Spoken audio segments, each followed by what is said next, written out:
To move on. I interviewed Senator Jim DeMint, Republican from South Carolina, just a few moments ago. Take a listen from this clip. First question right off the top. Will the Tea Party backers, of whom you are a leader in South Carolina, will they go with Mitt Romney as they did in New Hampshire? Well, I think you'll see the Tea Party divided. It's a mistake to say the Tea Party is any one group. There are thousands of groups around the country, very diverse, and I've seen Tea Party members supporting every Republican candidate. Do you think Mitt Romney takes the South Carolina primary? Well, I commented the other day that it looked like he would based on the polls, but Rick Santorum's certainly in contention. And since we've got another week and a half to go before the primary, but it'll probably be close.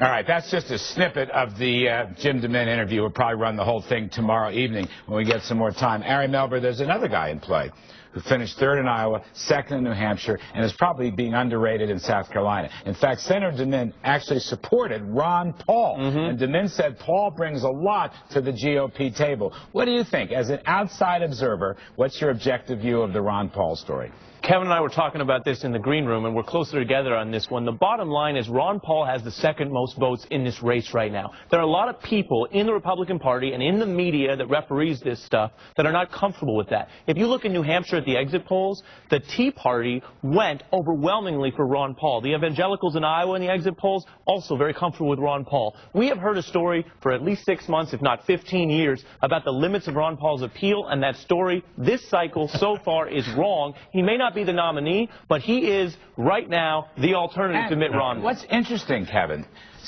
former Senator Judd Gregg and I were on Squawk Box on Wednesday morning, the day after the election, up in Manchester, and he said if you take Mitt's 40% vote, more or less, and you take Paul's 20%, that 60% of the Republican Party is in the free market camp. Do you agree with that? I do. I think. And is there therefore much important room for Ron Paul in your Big Ten coalition? Well, let me. I think the question about how Governor Romney then appeals to that other 25% and some of the other Tea Party members that have been split among the other candidates is that they're not a monolithic bloc, like Senator DeMint said, and this big one organized bloc that move, in one big fashion, but instead they're voters that are incredibly animated by three things, which is deficits, spending, and reform in Washington. They want to see the system and the status quo challenged. And I think Governor Romney, being outside of Washington, talked very acutely about what he would do on cutting spending and controlling deficits, is perfectly positioned. You're dodging the Ron Paul question. No, I'm not dodging. I just answered it. This is a dodge. I went along about the young people thing. Right, well, that is true. Free markets will solve our problems, and the young people are behind him on that. I'm just asking, does Governor Romney welcome the Ron Paul electorate? He does, and I think that on those particular issues, because I think there are other things where they're problematic. They're problematic. But I think the reason that Governor Romney is well positioned to bring together all of these fiscal conservatives is because he is acutely focused on the economy and also spending and deficits, which is animating these voters right now. Hang on a second. Tony Fratto, there's a certain ring to it. Romney-Rubio. Romney-Rubio, as in Senator Marco Rubio from the great state of Florida. Is that a vice presidential nomination ticket that makes your heart twitter? I think it would make a lot of Republicans' hearts twitter, Larry.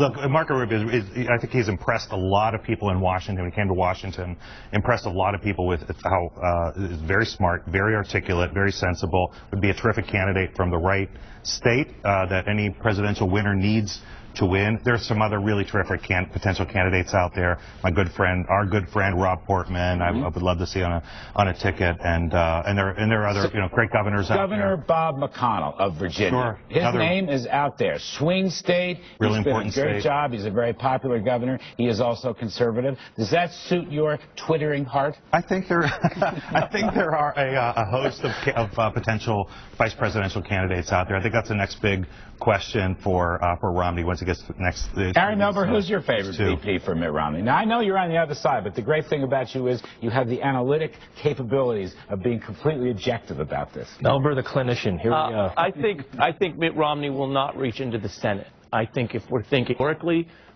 he would be wise to and will likely bring someone either from the private sector, from the military, really? from an institution. David Petraeus, for example. From an institution that is not associated with Washington, which in general has, 8% approval. One more point. Kevin held out on you a little bit.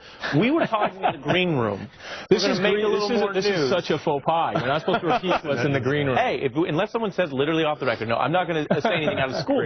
But we had a good conversation about the fact that Ron Paul's people do care about issues. So unlike, say, a discussion with Gingrich, which I think is straight ego and what is Newt's problem, you can sit down as we approach the convention and say to these folks, do you want to reference the Federal Reserve in the platform? Do you want to talk about the tax policies of this You have to be careful about those kinds of deals and agreements with him, but you have to avoid the mistake that the McCain camp made last time, right? We will give Kevin Madden the last. Well, look, I think we're all inclined to talk about the formula of how you pick a VP, but it really does come down to whether or not that nominee believes he has a rapport and he or she thinks that the VP can be president on day one, ready on day one. You're not fighting on the Romney-Rubio ticket. I am. Look, what I think is great about Rubio is he has such an aspirational American story, and he would be such a great vessel for a lot of Hispanic Americans. But do you need more Washington? All right.